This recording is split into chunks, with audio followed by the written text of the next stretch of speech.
Welcome to Meena vlogs. இன்றைக்கி நம்ம மீனா விலாக்ஸில் ஈஸியான டிஃப்ரெண்ட்டான சிக்கன் கிரேவி எப்படி பண்ணுறதுன்னு பார்க்கலாமா? இதுக்கு நம்ம ஒரு கடாயில் பட்டை, கிராம்பு, பிரிஞ்சி இலை, மிளகு, வரமிளகா, தனியா, சோம்பு இது எல்லாத்தையும் ட்ரை ரோஸ்ட் பண்ணி எடுத்துக்கலாம். அதை ஒரு மிக்ஸி ஜாரில் மாற்றி அதை ஃபைன் பவுடராக அரைச்சி எடுத்துக்குவோம். இப்போ நம்ம இஞ்சி பூண்டையும் நல்லா பேஸ்ட்டாக அரைச்சி எடுத்துக்கலாம். இப்போ ஒரு பாத்திரத்தில் கொஞ்சம் எண்ணெய் ஊற்றி எண்ணெய் சூடானோடனே கடுகு போட்டுட்டு அது கொஞ்சம் பொரியட்டும்.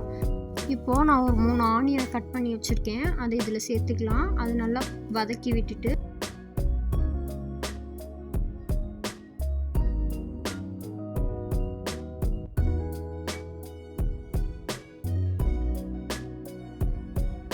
அதில் தக்காளி குட்டி குட்டியாக கட் பண்ணி அதையும் சேர்த்துக்கலாம். ஒரு கைப்பிடி கருவேப்பிலை, கொத்தமல்லியும் சேர்த்துட்டு அதை நல்லா வதக்கி விட்டுருவோம்.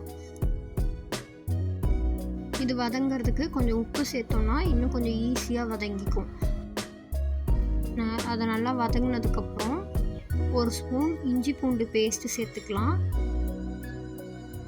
அதோட ரா ஸ்மெல் போகிற வரைக்கும் நல்லா வதக்கிட்டு இப்போ நம்ம கட் பண்ணி க்ளீன் பண்ணி வச்சுருக்க சிக்கன் இதில் ஆட் பண்ணிக்கலாம்.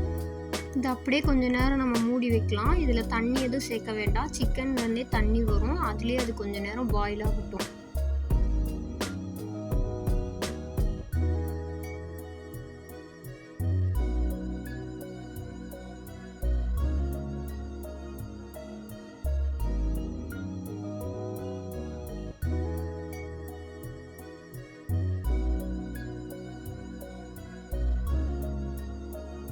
அளவுக்கு சிக்கன் பாயில் ஆனதுக்கப்புறம் இதில் நம்ம அந்த அரைச்சி வச்சுருக்க பவுடர் மிக்ஸ் பண்ணிக்கலாம். அதோட நம்ம தனி மிளகாத்தூள் மட்டும் கொஞ்சம் காரத்துக்கு சேர்த்துக்கிறோம்.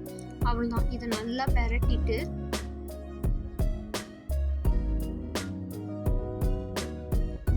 கொஞ்சம் தண்ணி ஆட் பண்ணிக்கலாம். இப்போ கொஞ்சம் தண்ணி ஆட் பண்ணி அந்த மசாலா டேஸ்ட் பண்ணி பார்த்துட்டு பத்தலைன்னா கொஞ்சம் மசாலா சேர்த்து துருவின தேங்காய் கொஞ்சம் சேர்த்துட்டு அதை நல்லா மூடி வச்சு ட்ரை ஆகிற வரைக்கும் ரோஸ்ட் பண்ணி எடுத்தோம்னா டேஸ்டான சுவையான சிக்கன் கிரேவி ரெடி. இதில் நம்ம நிறையா பொருட்கள் சேர்க்கல, இது ரொம்ப ஈஸியானது. நீங்கள் வீட்டில் ட்ரை பண்ணி பாருங்கள். கடைசியாக நல்லெண்ணெய் ஊற்றி நம்ம இறக்கிட்டோன்னா சூப்பரான சிக்கன் கிரேவி ரெடி. கண்டிப்பாக நீங்கள் இதை ட்ரை பண்ணி பாருங்கள். உங்களுக்கு இந்த வீடியோ பிடிச்சிருந்துச்சுன்னா மீனா விலாக்ஸை லைக் பண்ணுங்கள், ஷேர் பண்ணுங்கள், சப்ஸ்கிரைப் பண்ணுங்கள்.